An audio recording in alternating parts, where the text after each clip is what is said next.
You thought we'd left you, hadn't you? No, the Maidencast boys are back. How's it going? Who are you? Hey, who are you? Yeah, I've forgotten you. Oh, sorry, wrong channel. I'll be back. Yes, how are you, folks? We had a bit of a short absence, but that was my fault, really.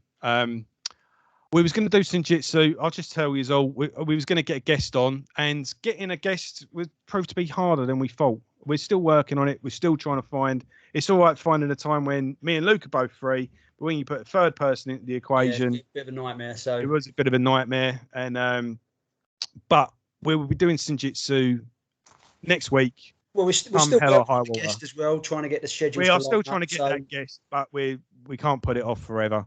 And if the guest still wants to come on, we can still get him on and do another subject. Yep. But I think you can all, if you watch past episodes, you can put some clues together. This is how it is. I'm not telling you. Not so, fingers crossed is how we'll do it. Bit of housekeeping. Follow Nightmare Cabin on Instagram. Also check out Luke's channel because he's got loads of live stuff. And it needs updating, but there's loads of live stuff on there, just gig recordings and shit, and just, some shout outs. We've got the some regulars commenting, and we've got some new subscribers and some new commenters. So hello to Leroy Stackman, hello to Alex, hello to A Different Breed. Now, A Different Breed, you've got to I recommend you go read his comment. There was one person that said, I can't remember what it was now. It was a regular viewer. I think I mentioned this last week. We said about that marathon set that they did in Colchester, or was it Chelmsford? Yeah, and it was like it was basically a public rehearsal. He was actually at that gig. Well, this guy, A Different Breed, has one up that. A Different Breed actually recorded an audition tape and sent it to the Maiden audition people for the. Go on, son. Yes, and Different Breed. If it was down to me, mate, you should have got that gig, and you should still be in the band today. Yeah.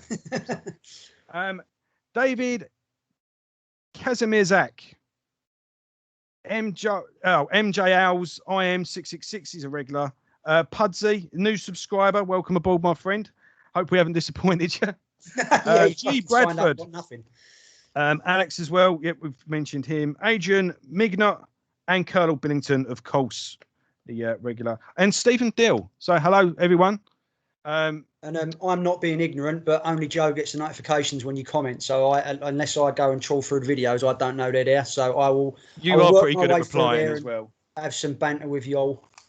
I'd love to hear that tape. I would like, Yeah, it'd be pretty mad. He was quite young. I think he said he was 17 at the time as well.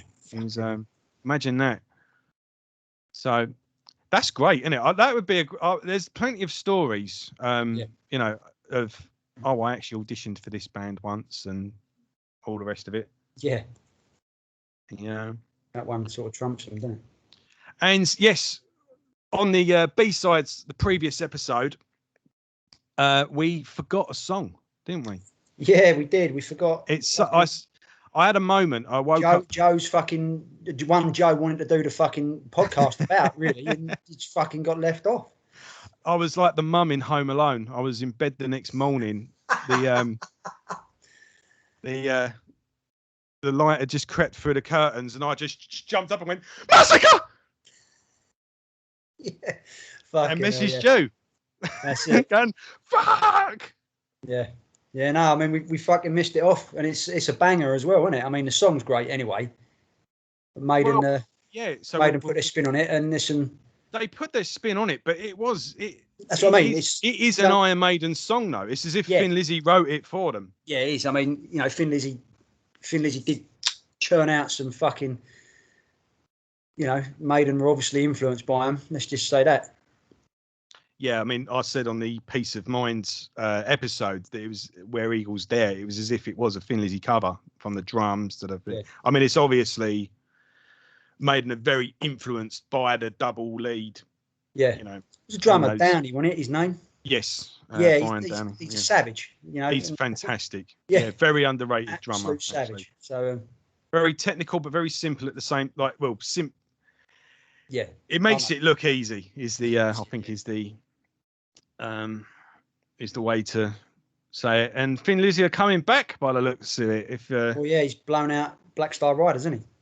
Yeah, I don't know. Maybe he should be winding down a little bit. I mean, it is quite. I think I always saw Black Star Riders with Scott. It was a passing of the torch thing anyway. I kind of always thought Scott's not going to be in this forever. And some people have sort of said, Ricky should just do a new project. And it's like, yeah, but reform the Almighty. You don't get branding. Black Star Riders is an established name now, and it's 4 albums deep. It's just start again. It's unless he just went solo full time, but reform the Almighty. Yeah, that is something I would like to see. Putting it out there now. Fucking do it. Yeah. We missed John Bush as a support band. Yeah. I would love to see the Almighty, actually. Yeah. Well, Almighty reform and do a fucking bill with Wild Arts and Terrorvision, mate. Bosh. Yeah, fuck the Wild Arts. But I did interview Ricky Warwick a while ago, actually. I said about the Almighty, and he says it's not a case of if, it's a case of when. Yeah, it's just getting everyone in the same room.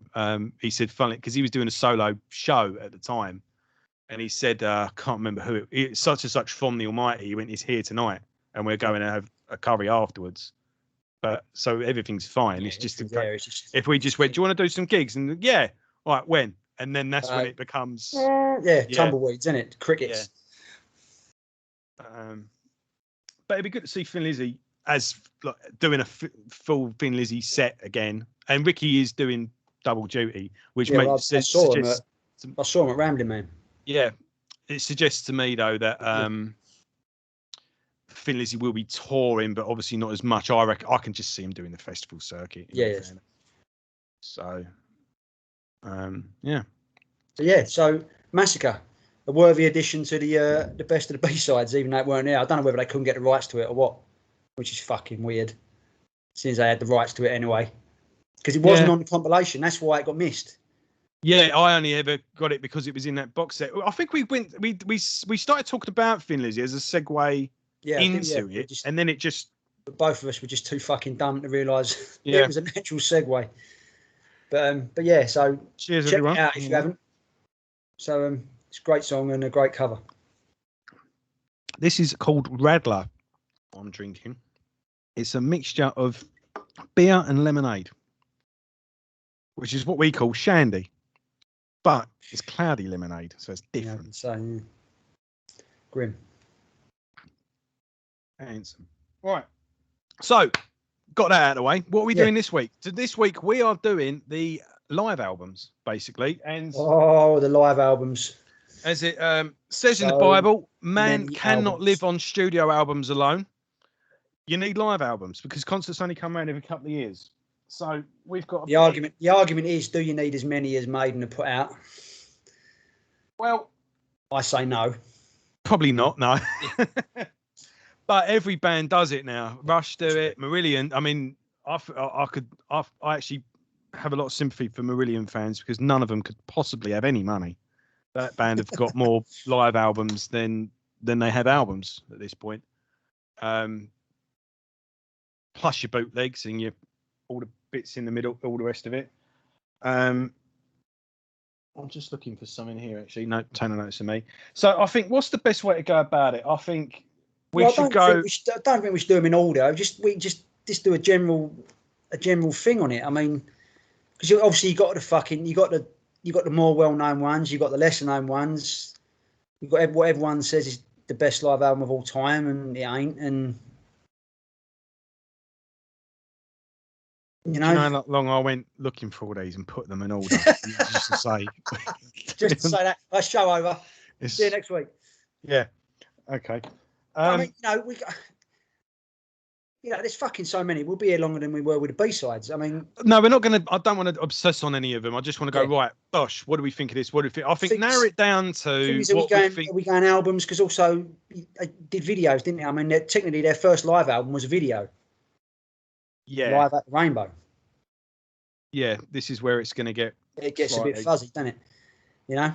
But you know, Live at the Rainbow, you got to mention it because it was the first live recording thing they'd ever done. Live at the Rainbow's got a very special place in my heart because it was the first video of Maiden that I bought.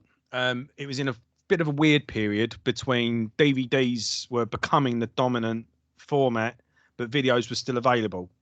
So basically, your record shops had a video section and they were basically giving them away. Yeah. And I got and I remember I was on my way to either the LA2 or the Astoria. It was Charing Cross Road, and I was just looking about. It was either stand outside in the rain in the queue or hang about in here for a few minutes. Funny enough, that was the first time I saw Killswitch Engage, their first ever London show, when half the audience, when Howard Jones came out, went, "Who's this bloke?" One of our friends even said, "I thought it was a different band." I didn't realise it wasn't until they broke into Numbered Days that they realised it was Killswitch Engage playing. Anyway, yeah, I bought Live at the Rainbow on video for next to nothing. Then I was still new to Maiden at that point, so I was like, right, I want to see what this era was like anyway. And well, I fell in love with it really. Yeah, it's a good everyone gig. knows. Yeah, it's yeah, rare version of Killers on it.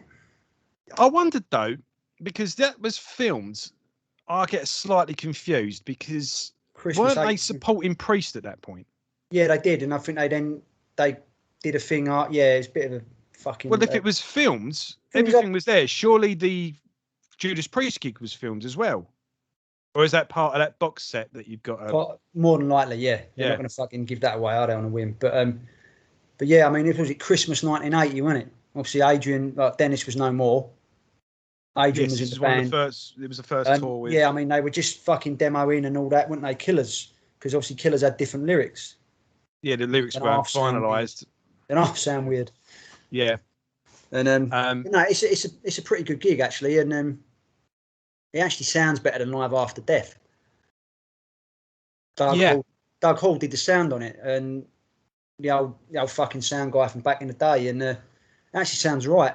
I'm actually gutted that I threw the video away a long time ago. And but did you have was your video in a plastic case? Yes, you've got the cardboard. Mate, my dad had the original in the fucking cardboard slip sleeve. I think I might find. Yeah, that's the artwork. You can still get this gig, by the way, folks. It's on the early days. Yeah. So it's well worth checking out if you haven't, because it's a pretty stormy gig actually. When they were making their name, wasn't it? You know, they were on fire. Yeah. This is. I might as well go through this then. You got Live at the Rainbow, Beast over Hammersmith. Oh, that's the one. Obviously, that's the lost album, isn't it? Because they recorded the whole thing, but for some reason or another, it never got released. Yeah. And that they played Total Eclipse on that one. Fucking hell. Where's he going now? Fucking strolling. Does this every week. Not professional, Joseph.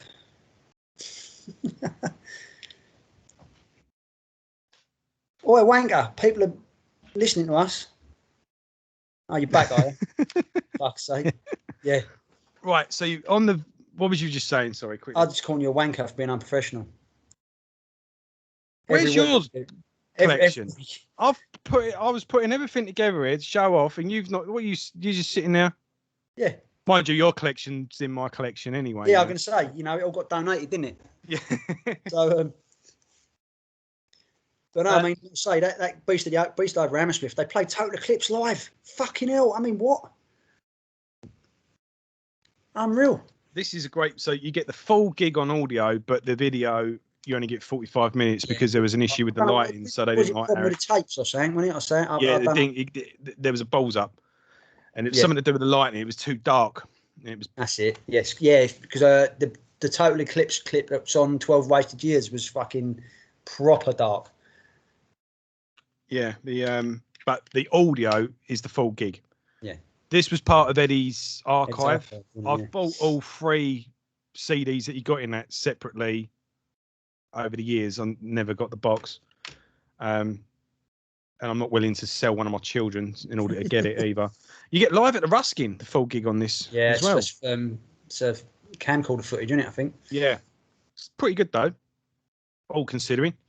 Yeah, so Live at the Rainbow is a great half hour, a great introduction to the band. Yeah, Beast over Hammersmith. If obviously you can get hold of it, one and only, one of only two with Paul. Obviously, one video and one EP. Yep. Well, again, you've got I've got esque thing. Made in Japan is an EP. There was a full length edition that you could only get for the fan club. A lovely digipack edition. Again, if you can find one, take the guy's arm off. I only ever saw one for 45 quid, and I've never seen one again. I managed to get this for $12.99, and it is the exact audio. Yeah. There's a slight pause between the songs. I don't know if on the arena it just flows nicer. But I think I've only heard it once. This is a storming set. This is like the mind you, it's your wet dream set though, isn't it? Back from there. It's basically Killers and Maiden in full. With I've Got the Fire tucked on at the end. Oh, there you go. 76 minutes in total. And then if you really want to be a geek, this was recorded during obviously their tour of Japan. I managed to get hold of a box set with 4 the 4 complete sets. Cool. And a numbered as well. Look at that. Yeah. So I've got both artworks as well because that is the controversial.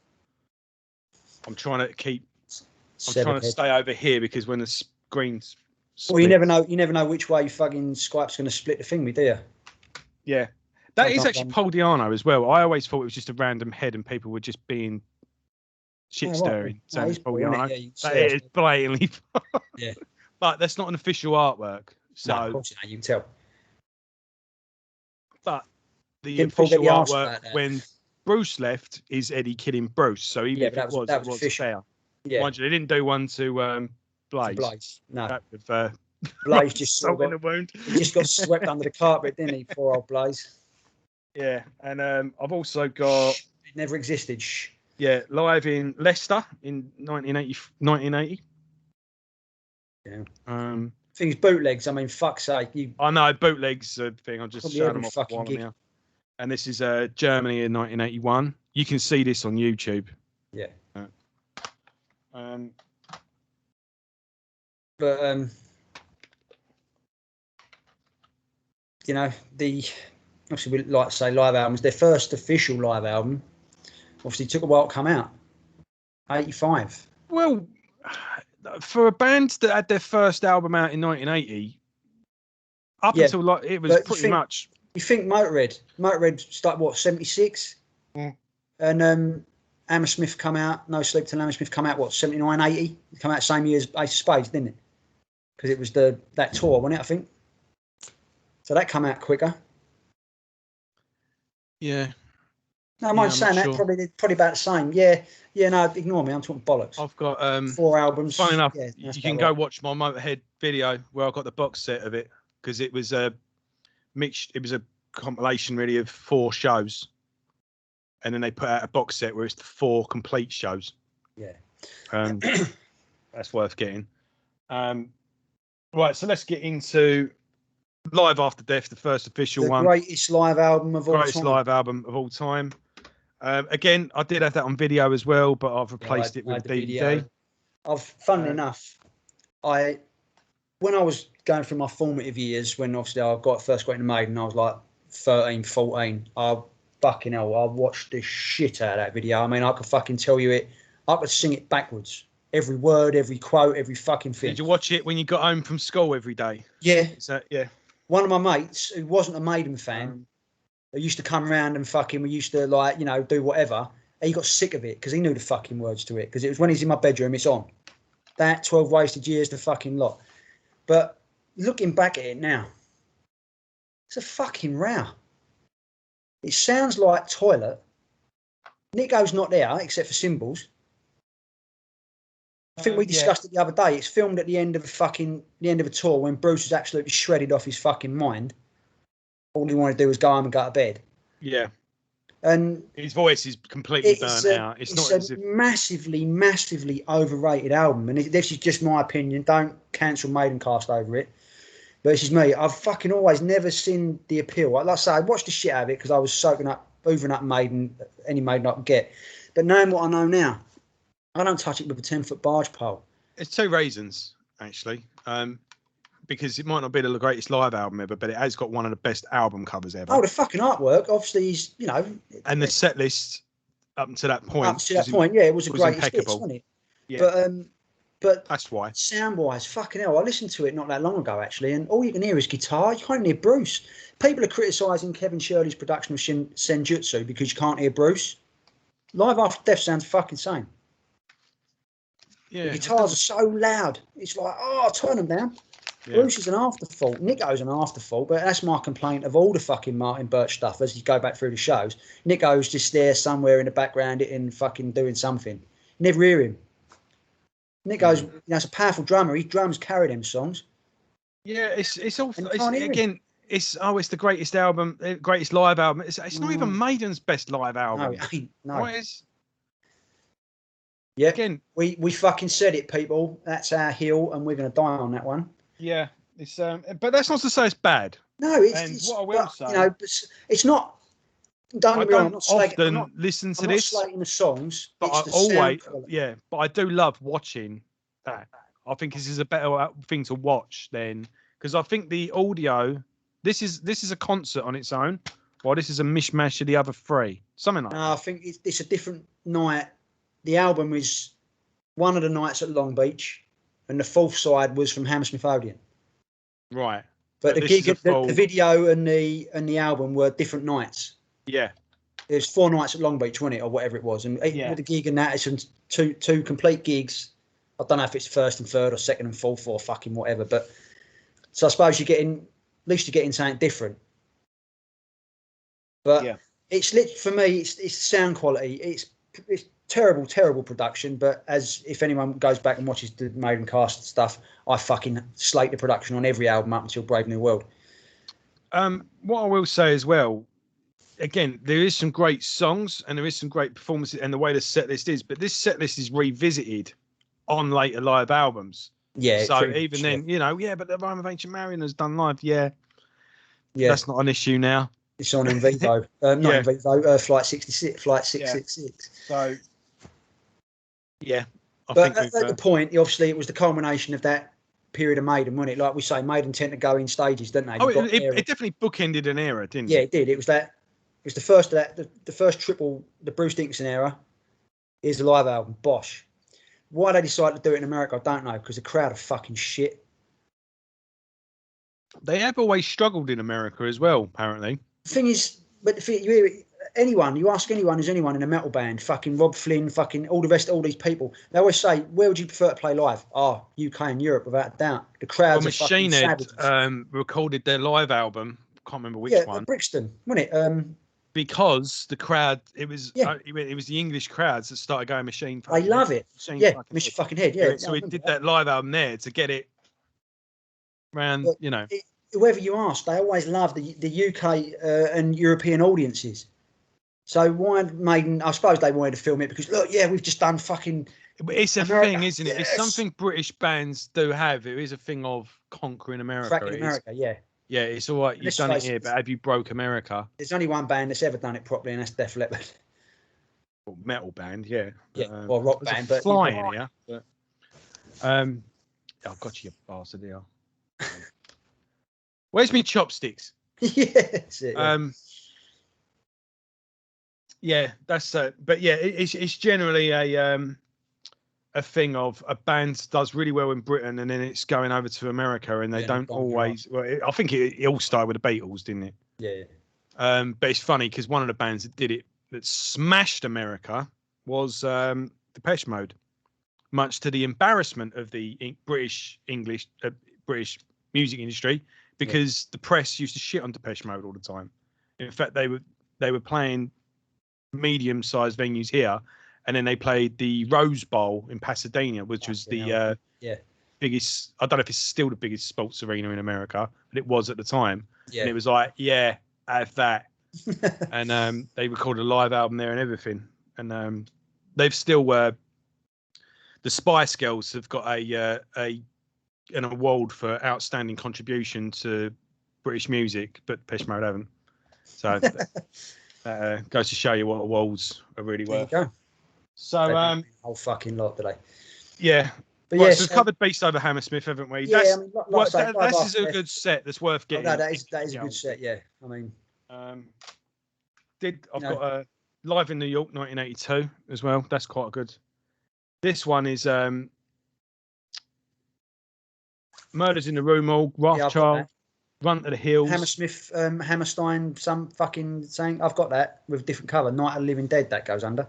Yeah, that's a well good set. Yeah, very good set. It's only 11 songs, but they smash it. Right, so next up we've got Made in England, which proves my point about the crowds, because if you listen to the crowd in America, and you listen to the crowd at Birmingham, fuck's sake, I mean, and this was Maiden at their biggest then, wasn't it? I mean, not in comparison to now, but just after Seventh Son come out, they were at the peak. And I think that was their biggest ever headline show as well, or indoor headline show in LC Arena. So they've done Donington, which was obviously massive, still holds the record for attendance, 107,000 or something. But that was their biggest ever indoor show, Birmingham NEC, just before Christmas. And that gig is awesome. But again, the sound quality is fucking shit. Production is another great set list, though. I mean, set list, suck it, set list. Mind you, back in the day, you never got a complete gig, did you, on the VHS? Did you not? Nah, you didn't get hallowed, fucking none of that. I think I borrowed your copy of. It's only with that reissue you got the full set. It was like, fuck's sake, because I always used to think, fucking hell, they didn't play Hello Be Thy Name, they didn't play Sanctuary or Run to the Hills or nothing like that. But it was like a part thing. It's only when they did the reissue with the double that you got the full Monty. It hasn't got the original artwork on it either, with Eddie on the motorbike. On the motorbike, yeah. Yeah, it's not here. Oh yeah, it is. Look, it's on the disc. You got the is that the double disc? Yeah, it's got 12 Wasted Years on there as well. Oh no, I'm on about. Did you get the come out in the late 90s? It was another company did a double. They did the video, and for the first time ever, they did the CD. I thought that's what you had. I did. Yeah, it's the first time. I borrowed that off you. So that's it. Yeah, it's the first time ever that the album had come out on CD, and I could finally listen to fucking Still Life from Killers. Well, this is it. Yeah, Still Life. In the bedroom, as I've long said, one of the most underrated Iron Maiden songs, and I'd love to see it put back in their live set. And Killers. Yeah. With Bruce. Yeah. I mean, and Bruce does version of Killers as well. Yeah. The thing is, that version of Still Life, that's better than the fucking studio version. Yeah.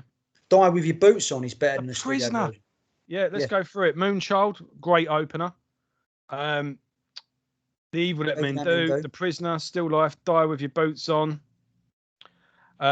Infinite Dreams, Killers, Can I Play With Madness, Heaven Can Wait, another fantastic song. Where all the roadies used to get up on stage and do Wasted Years. I know. Yeah.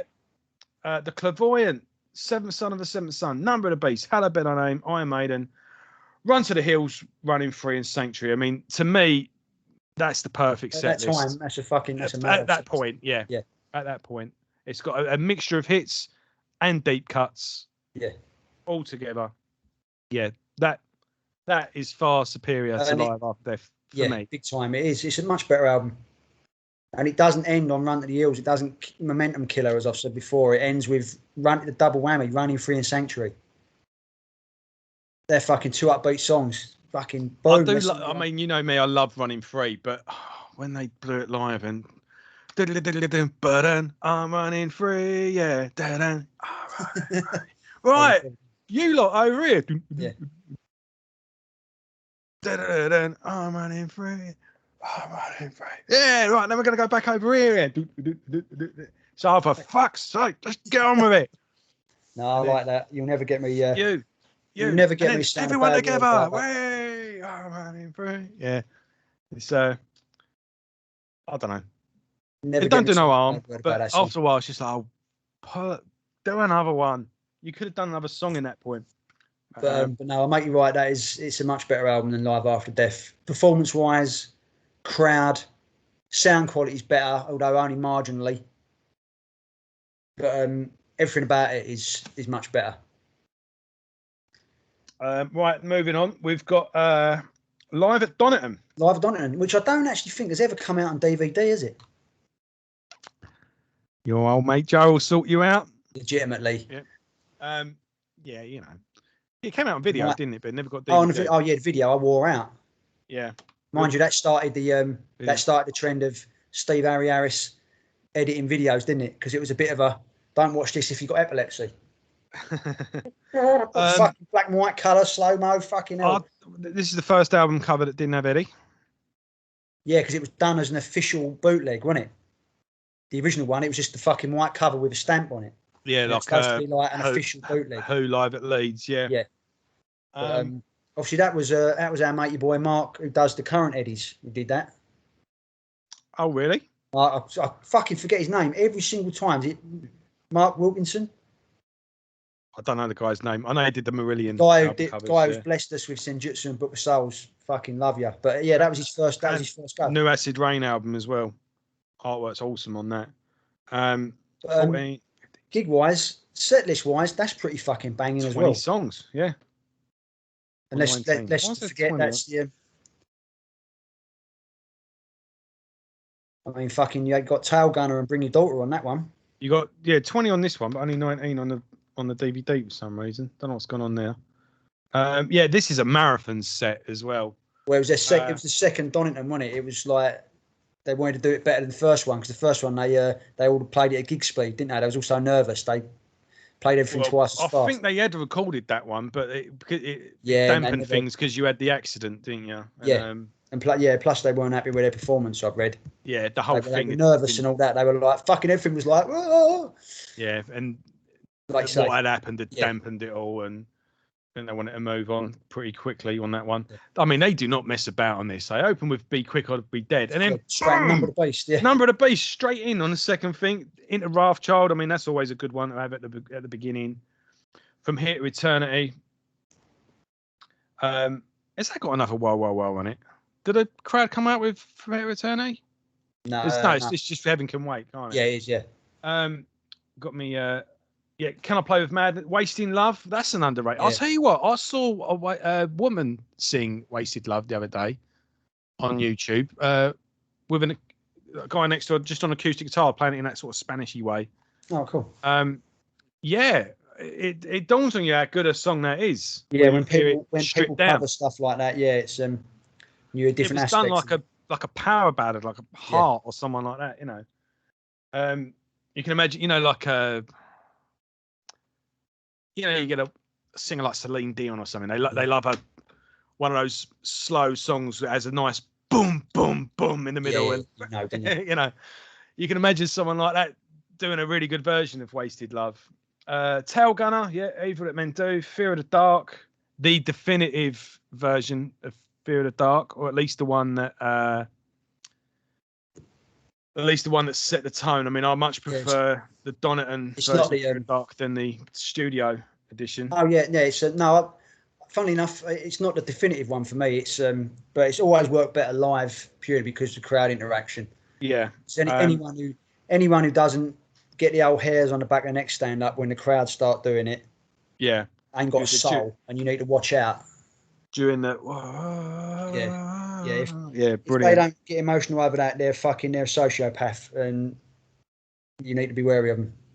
Yeah, Bring Your Daughter to the Slaughter. I've always loved that song. Clairvoyant, and that's another underrated one.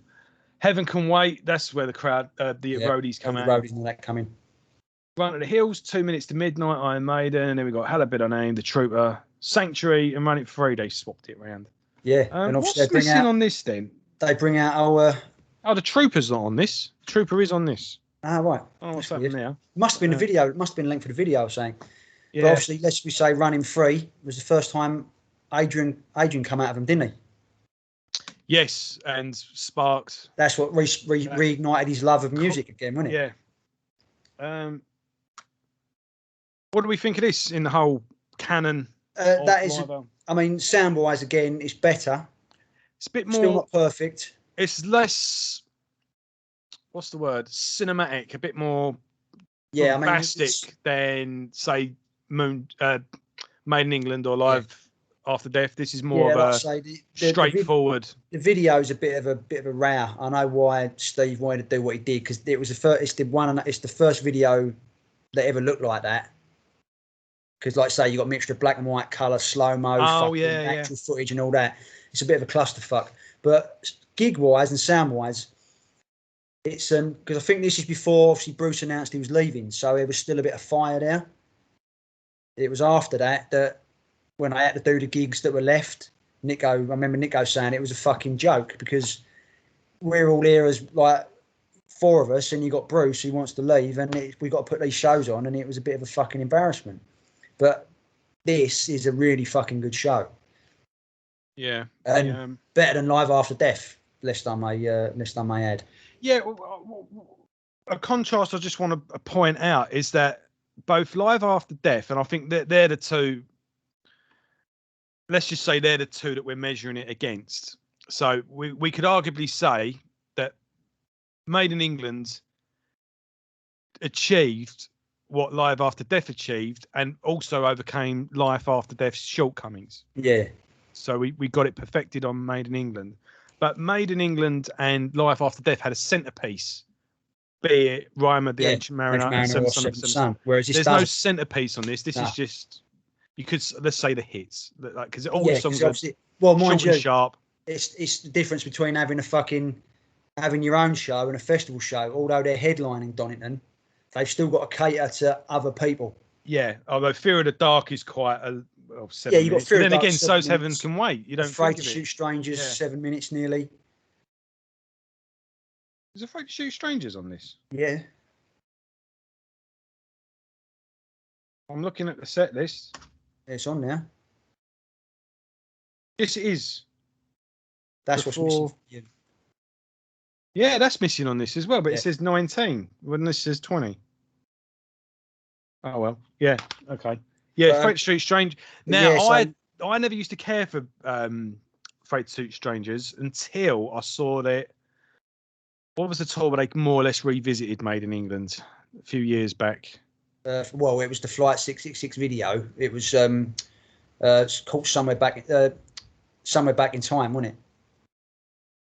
Or was it? No, about 3-4. No, it was Made in England, because Somewhere Back in Time was fucking the Live After Death set, wasn't it? Yeah, I fucking lose track. They revisited the Made in England, and they had all the ice and everything. Yeah, well, they did Afraid to Shoot Strangers then, and it was a song I didn't particularly care for, but when it was that night, it clicked. Yeah. It was just like this song's amazing. That is a brilliant song.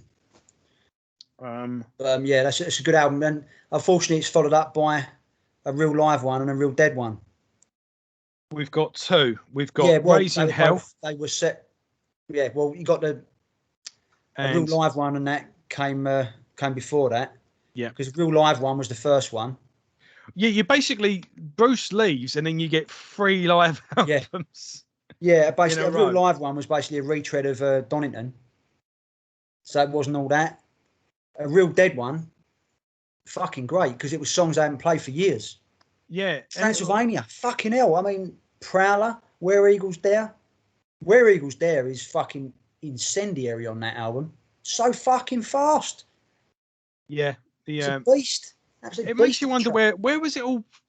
Because normally they do a set and then that's the set the whole tour. So it was Remember Tomorrow is on this as well. Remember Tomorrow, really good. But basically, it was a song from a different show. Each track was from a different show, a bit like they did with the live chapter, Book of Souls. But Real Dead one had better artwork and all. Had DJ Eddie. Yeah, so you got the real live one. Yeah, that's the double. The Real Dead one, and I've got the double that. Real live dead one. Yeah, both. Yeah, Family Tree. Oh yeah, the Family Tree. Shit, I forgot about that. You get that in Best of the Beast as well, didn't you? Oh yeah. But no, a real live one was a bit of a. It was basically blatantly a cash in. To be honest with you, this is one of my favourite live albums. Yeah, but I skip all the stuff that's on Donington and just listen to the older stuff. Yeah, but it's a good little I fancy Maiden and not quite sure what I'm in the mood for. Let's put this on, and I'll get all sorts of surprises in it. Yeah, I guess you could say the second one is a bit of a retread of it's bridged version. Coming so quickly after Donington, it weren't as good either, like performance wise. But like I say, a Real Dead one is a gem because up until that point, you'd never heard those. You get 3 live albums in a never heard those songs, did you? You know? No.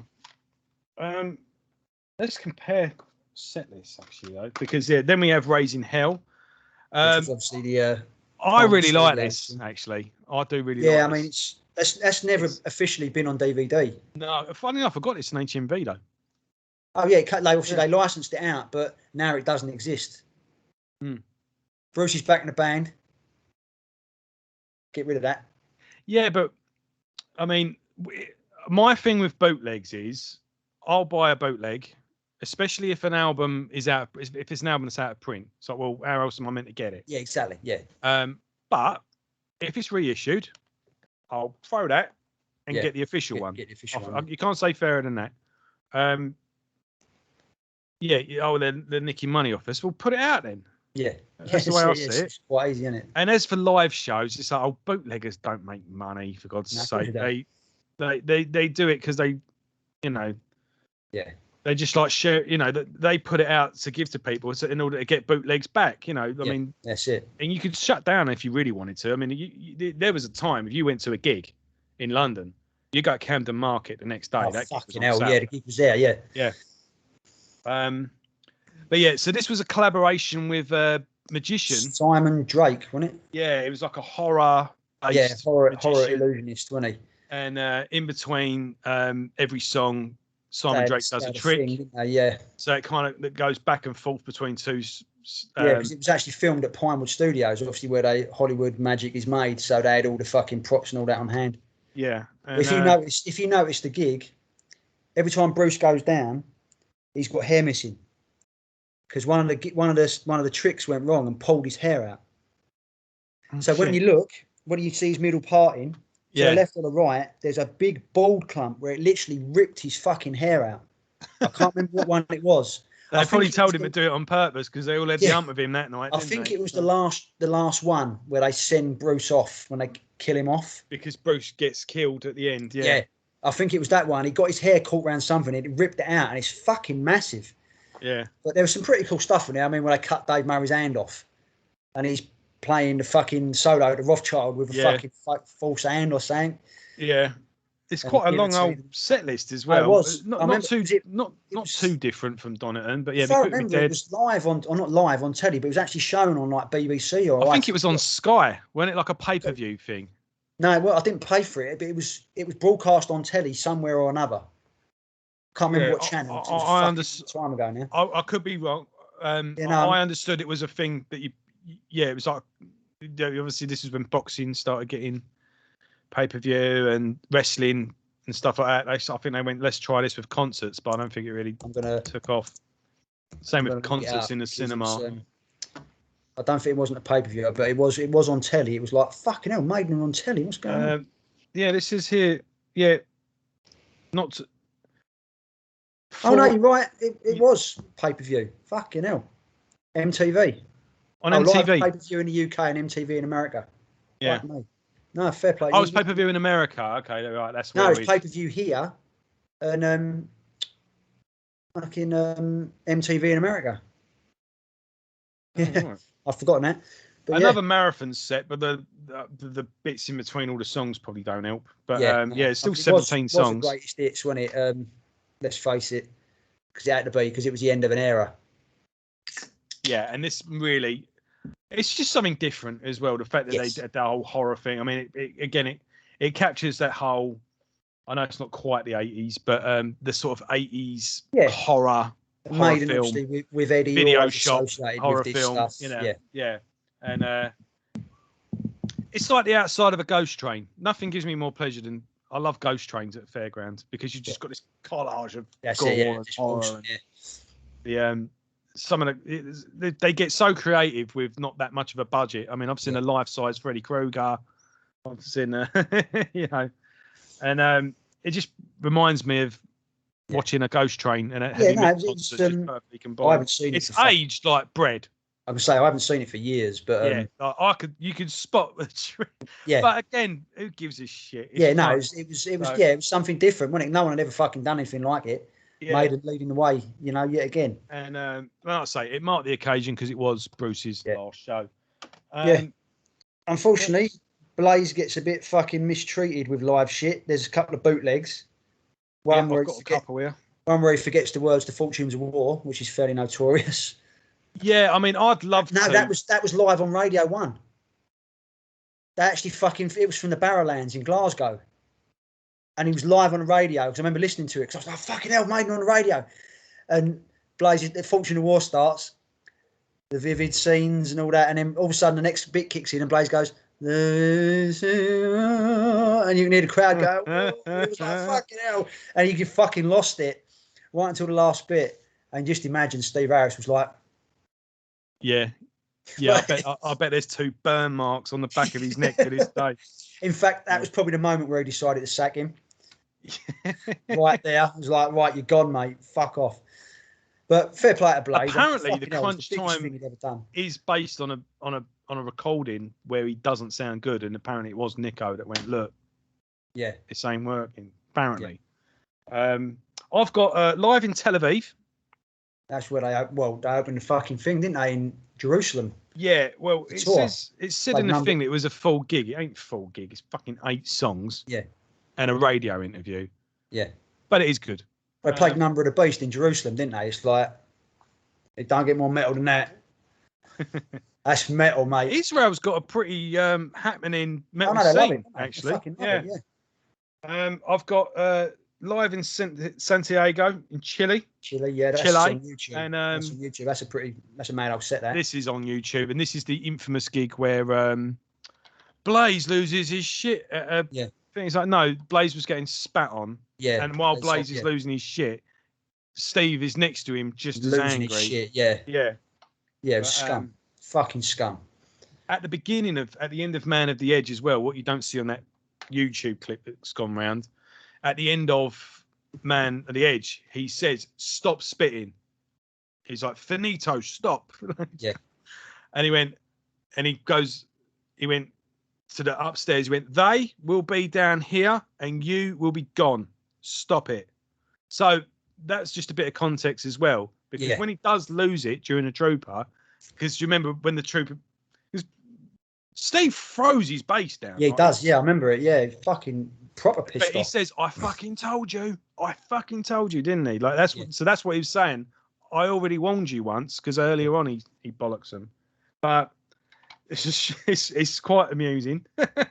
But again, a marathon set. Yeah, it's a bit grainy, bit thingy, but the set Maiden put out on that tour was fucking epic. Mind you, they played basically 9 fucking songs off the X Factor. Well, this is it. I mean, it's just as long as the Donatons set list with 10 Rime of Ancient Mariners and Seventh Sons. Yeah. Should we quickly go through it? Have we got time? It was Man on the Edge, Rothschild, Heaven Can Wait, Lord of the Flies, Fortunes of War, Blood on the World's Hands, Afraid to Shoot Strangers. For a while, I actually thought that was a Blaze song, not a Bruce song. Yeah, they played it a lot on that when he was in the band. The Evil That Men Do, The Aftermath, Sign of the Cross, 2 Minutes to Midnight, Sanctuary, Fear of the Dark, The Clairvoyant. Oh, they've skipped out Edge of Darkness, haven't they? Because they play that live. It's not on this night. Yeah, no, they played that live, yeah. But they do The Clairvoyant. Iron Maiden, Number of the Beast, Hell Be Thy Name, The Trooper. That's when he goes into one. Yeah, and then running 3. What the fuck were they thinking after giving Blaze Hallowed Be Our Name to sing anyway, but making him sing it after he's just shredded his fucking voice for over an hour? Yeah. Goes back to what we were saying. Geezer was sabotage, mate. He never got a fair try. Well, up at that point, he'd only ever done like an hour's set in Wolfsbane. Yeah. No, he's got to sing one of the fucking most memorable vocal lines of all time in metal. An hour and 20 minutes into a set after he's fucking run around, because he was always fairly active on stage, old Blaze. He always was, yeah. Yeah, give him his due. So I feel sorry for him. Yeah, this is on YouTube. Go back to our previous episode called The Blaze Question, where you'll hear more on that. because we went into that. I'm glad I picked that up when I did. I didn't have YouTube at the time, and oh no, it's a great thing. And I got this also live in Brazil on the Virtual 11 tour. You get an interview at the beginning of it as well. Excuse me. Right. So opening with Future Real, The Angel and the Gambler, The Angel and the Gambler, The Angel and the Gambler, The Angel and the Gambler, Man on the Edge, Lightning Strikes Twice, Heaven Can Wait, The Klansman, When Two Worlds Collide, 2 Minutes to Midnight, Sign of the Cross, Afraid to Shoot Strangers. Do you think that's where you got your wires crossed? What? Afraid to Shoot Strangers is on. Oh no, what did you say? Sorry, no. Edge of Darkness. Edge of Darkness. Yeah, they played on the X Factor. And then Hallowed Be Thy Name, Evil That Men Do, Fear of the Dark, Iron Maiden, Number of the Beast, Trooper, and Sanctuary. Very good set. Yeah, it was quite long. Not quite as good as the other one, but yeah, it's good. Another one I'm glad I've got. I think this was an MTV. I think this was on MTV in Brazil. Yeah. I know they fucking all professionally shot out there, aren't they? All shown on telly and that. Yeah. Again, I think it's on. You'll find this on YouTube. Yeah, it is. Find all of it on YouTube. I don't know why I waste my fucking money.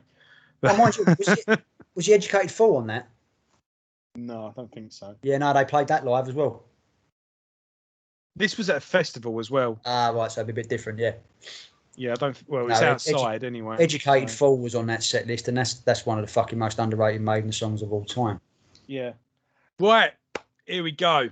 So far, we've got Live After Death was the first attempt. Maiden, England was the one where they perfected it. Donaton is a good little. It's a good one, yeah. Yeah, good one. But then I have what I All Hail the Daddy. Now, my edition of this basically fell apart because it's the cardboard one. Yeah, mine did. I've still got it though. And then you open it up, and you got. Yeah, it's pretty cool thingy, but but these made out of fuck. They come unstuck and shit. Basically, I've still got the DVD case, but the DVD itself is unwatchable. Yeah, keeps skipping and because the glue kept coming off on them. You know that was Maiden's first DVD. Yeah, so I got it again just so I had the DVD. They reissued it, didn't they? And it's so good. I even got the album as well with the album. Fucking hell, that's. I don't know if the camera's picking that up, but it changes. Oh no, it's the old lenticular cover, isn't it? Yeah. For me, so far, the definitive Iron Maiden live album, be it DVD or audio, get either one. Doesn't matter. And the reason why is because it's well produced. Nico is front and centre like he fucking should be. You can hear his kick drums, you can hear his drums. He's not all cymbals in the mix, because on those previous live gigs, all you can hear is his cymbals. Now you can hear the kick drums. Kick drums are fucking. Nico does his best work on it with his feet.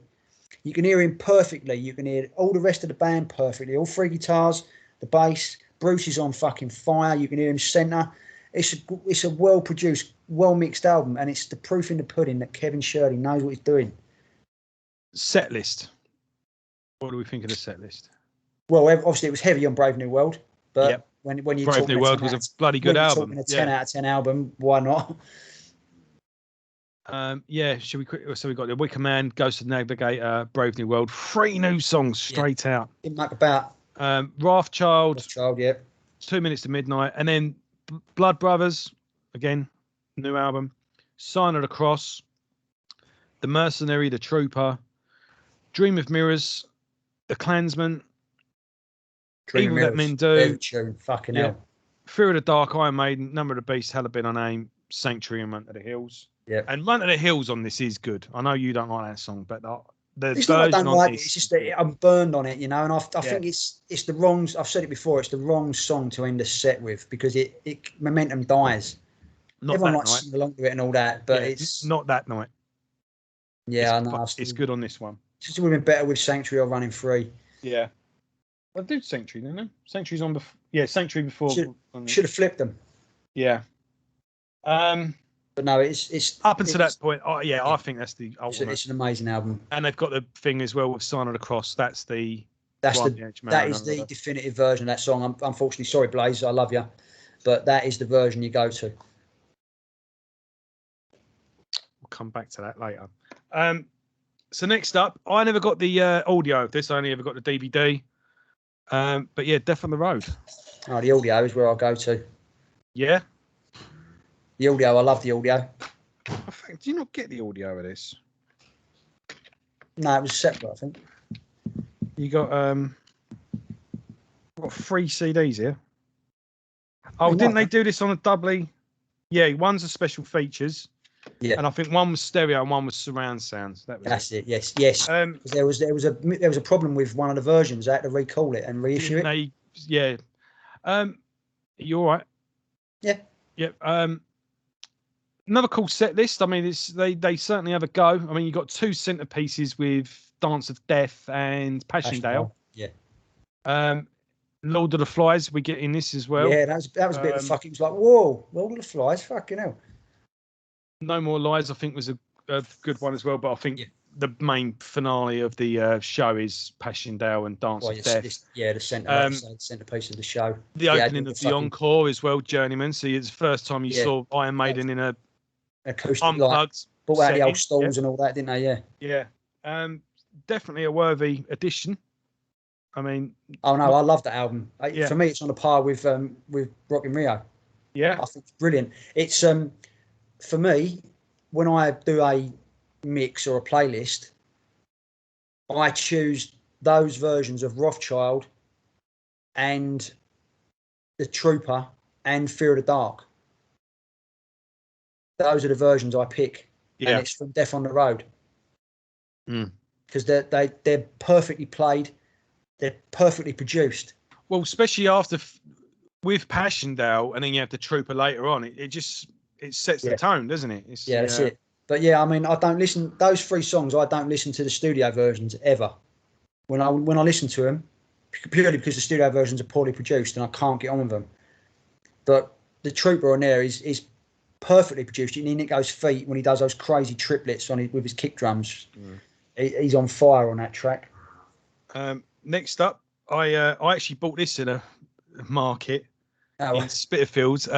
This was before I even saw the show. This was the opening night in Russia on the Final Frontier tour. This is a couple of days after it came out. Hang on, you got Flight 666 come out before that. Oh, did we? Yeah, because that's when they did. That's when they started their current history, wasn't it? Well, we'll come back to that. Well, you did have the one, didn't you, where they did the set where it was just the first 4 albums, but they only ever did festivals. They only ever did the Reading Festival. Yeah, the first 4. That was I missed and that. It wasn't. Yeah, we had to go to Reading Festival to see it. Yeah, it was. It was a short run. They didn't really make a tour of it, and they never did a live album. In fact, I think I've got a bootleg. Oh no, there's live at in Sweden, live at Ullevi Stadium or whatever. It's like a professionally shot, professionally produced gig, and it's awesome. Yeah, Bruce doing Another Life and things like that. It's like fuck. Yeah, I think I might. That's the one I've got. But again, that's on YouTube. Check that out. So then we have Flight 666, which was more of a documentary. It's a bit of a documentary and a live album. You've got stuff in between each songs, so it's not really and every song is from a different gig, so it's not really. No, it's well, then again, it sort of ties in with the theme of the flying everywhere and all that shit, doesn't it? Yeah, it's a different take on it as well. Yeah. I mean, I'm not going to knock it because it's a different song every night. Because most of the most of the most known live albums are a different song from every night. Great set list. I'm not going to keep going through the set list, otherwise we're going to be all day. But fans know the set lists. You've got I think the main thing is, they throw Moonchild in the mix at the end. Yeah, so it's the and you get what sets that apart because it's the start of the encore, isn't it? And it's the intro not being played on keyboard like on the album. Adrian actually plays it on guitar. Yeah, and it was like, what the fuck is this? And it took me a while for my brain to work out what it was. It's only when they come in with the power chords and that it was like, fucking hell, it's Moonchild. Yeah, and we've got an updated version of one. Definitive live version of Mariner. Yeah. Because Live After Death one can do one. But a good film to watch. It just goes to show as well when it shows you the plane. It just goes to show how far this band came from a couple of little oiks from the East End of London, and then they've got their own jumbo jet. So yes, they can do what they want when they want. Moving on. So I'll just showing off that little bootleg I got there. Yeah, now and then we've got In Vivo. Again, yes, I've got the. I actually bought this off a mate who was skint at the time, and he needed to offload some stuff to get some cash on the quick. Wasn't me. I've never read that. This has got a. I've never actually seen the vinyl. That's mad. That's pretty cool. And he even threw in a pick as well. That he was down the front row of a Maiden gig once, and I think it was Dave Murray threw a pick out, which he kept. Yeah. And because I bought this off him, he went, "I'll tell you what, you can have that and all." Okay, now. The iconic Bruce with his fucking baggy trousers, his psycho wool top, and his beanie. proper modern image now. So I've got itchy chin. That's another great set list because it's obviously the Final Frontier tour, isn't it? So you've got the centerpiece is When the Wild Wind Blows, and a storming version, if I remember. Yeah, that is the centerpiece of the thing, and also you got because it seemed like the Wicker Man, it sort of Brave New World had been memory hold at this point. It seemed. Yeah. So to break out the Wicker Man and Blood Brothers right in the middle of the set was. Because this was the start of Blood Brothers. Was Blood Brothers in the encore for this? No, it was right smack bang. Oh no, yeah, it was that was Book of Souls. Blood Brothers was encore. Yeah. Blood Brothers was finally coming into recognition as a great Maiden song, which it is. You basically, get a big chunk of Final Frontier at the beginning. They throw Dance of Death in there again, which I think was a little unnecessary. You all know what I think about that song. It's not I don't like it. It's just there were better songs on that album that haven't been played yet or haven't been played since. I don't know why that one always. It obviously goes down well. That's why. Yeah. And then so you get Wicker Man, Blood Brothers, Wild Wind Blows, and then you just get a hit. See what it men do Through the Dark, so on and so forth. Yeah.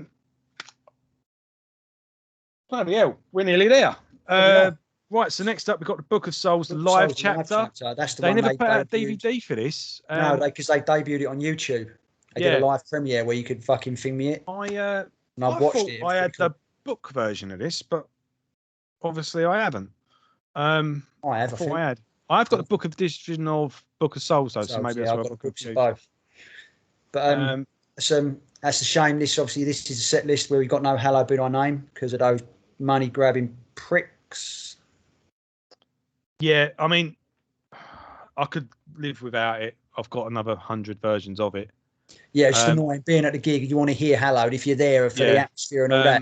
But it was annoying because we've got the Great Unknown, which is pretty cool. But I've got another Rothschild. It's like, oh, fucking hell, really? Again, the Book of Souls is the centerpiece for this. But again, the red and the black, I love that song. It's nice to see. Well, I mean, it's always nice when they throw. Rothschild was like greeting an old friend because it hadn't been in the set for a while. Well, mind you, it was on Dance of Death, wasn't it? Yes, yeah, the real treat was Children of the Damned. Yeah, they've started to bust that out a bit more, haven't they? Especially since the shows for Clive. That's when it sort of made its way back into the set list, and it sort of stayed. And Wasted Years at the end, I thought was a nice way to finish off the. Pretty much doing the encore is Blood Brothers and Wasted Years. Oh no, Number of the Beast, Blood Brothers and Wasted Years. But to be fair, them two at the end, it's like bloody hell. Because normally you could pick a Maiden encore, go, oh, here we go, same three. But that one, it was like, fucking what? A reunion song and something from Somewhere in Time, which is they never play Somewhere in Time, do they? The album is ignored. What I would give for them to do Stranger in a Strange Land. Oh, mate. And mind you, Bruce has mentioned that in a recent interview. There's songs he wants to do, and Stranger came up. So look out. That was on Planet Rock earlier today, funny enough, and that's what made me bring it up. We may be getting it when they eventually get out touring again. Yeah, on the Jiu-Jitsu tour. Solo on that is just gorgeous, and even Wyatt, who was the DJ at the time, said that I'd love to see this brought back into the set. Yeah. Yeah, watch this space. I think you will. Yeah. And because that's a pretty good album, that. And like I say, Maiden moving with the times, because obviously they debuted the thing on YouTube. I mean, it's weird because they talk about no one was buying physical media, yet they put out vinyl and CD still. Maiden fans would have bought that DVD. They would have bought that Blu-ray. Of course they would have, especially if it was in a set like, with the... I'll show the next one off quickly, but that's such a shame that's the latest live album, because... Yeah, but stick that... I'm just saying, I'm just holding it up. It comes in this package, so that's nice. Like, it comes out in a book. You've got Book of Souls, they did it. I don't know why I got the standard edition, but... What, you're telling me you stuck a DVD in there that people wouldn't have bought it? Yeah. Why don't you do the CD as a standard thing, and this is the CD and DVD version, or the Blu-ray version? Yeah, I can't get my head around that. Why people thought people wouldn't be buying it? I mean, but no, Maiden they have embraced YouTube now, haven't they? So they will quite often put up live tracks, just random ones from the tour. Currently, they'll stick them on YouTube. I mean, say you were Death for Glory when they did the fucking with the fucking monkey and all that. You saw that on YouTube first, which is pretty cool. Right, I think I've just been summoned, so I think I'm gonna have to start. Yeah, I mean, but with Nights of the Living Dead, it's a shame because Legacy of the Beast was a visual treat. If anything demanded a Blu-ray, it was that. This one, and on the original run of that in 2018, Bruce was on fire. I think it was the best I've ever heard him. But this album comes out from the second run. The different costume changes and all that, and the set pieces, and But they released that from the second run, from the later dates from South America, and the audio is absolutely horrible. You put on Ace's Eye. I remember they dropped Ace's Eye as a lead track before it came out, and Bruce sounded horrendous. But it was because of the way it was mixed. The crowd ain't right. The sound ain't right. It's a fucking horrible live album. And not performance-wise, because the band were on fire. But it's just the way it's been mixed. And it's fucking Steve Harris needs to get away from the mixing desk. Because he got involved in that. And it sounds absolutely hideous. Yeah. I mean, Even Sign of the Cross doesn't sound good. I mean, fuck's sake, it's one of the greatest songs ever written. How can that not sound good with Bruce singing it? Yeah. With that being said, though, I think this is the definitive set list because it mixes everything. It opens with Ace. You've got Live After Death with Ace's High, Where Eagles Dare to You've got fucking modern stuff. You've got Where Eagles Dare bought out from the fucking Revelations. It's an awesome set list. But then you've got two centerpieces for the greater good of God. Fucking hell. I mean, awesome. Wicker Man just chucked in there quickly. Sign of the Cross, The Klansman. Sign of the Cross was amazing. It was. And Flight of Icarus with the flames and the giant Icarus. No, it's the show that, if people who are watching it, if people are watching it in Europe who've got tickets to go to the dates they've still got to do, or were perhaps thinking, go and see it. That is a fucking awesome show. Yeah. But the best show I've ever seen Maiden do. I think I was in tears at the end of the first night. I was fucking welled up and it was just so emotional. Go and see it, because if you don't, you won't see it again, because they won't put it out on a Blu-ray. Yeah, unless you look it up on YouTube. I'll have to look it up myself. Well, you never know. They might do now. Now they've had a fucking 2 years with no touring, with no touring fucking money. You never know. Yeah. But go and see it. So, just wrapping up quickly, then, what is your definitive live album, and what is the concert or tour that they never put out that you would love to hear? The definitive live album for me is Rock in Rio, although Death on the Road is fucking snapping at its heels. I've forgotten how good that was. Concert, I wish they'd give us an official release of Matter of Life and Death, where they played the whole thing. Yes, an official release of that would be good. And also an official release of the Summer in Time tour. Because I just want to see Dave Murray playing Walking in the Air in his guitar solo. I've got a bootleg of that as well, haven't I? Although I do show that off in the Somewhere in Time episode. So it's stuff. Official releases of Matter of Life and Death and Summer in Time should have been done, because they were awesome times. Yeah, it's a shame the Summer in Time thing was never filmed either. Yeah, it was recorded, even if it was recorded unofficially. I do have a bootleg from it, and it is a good set list.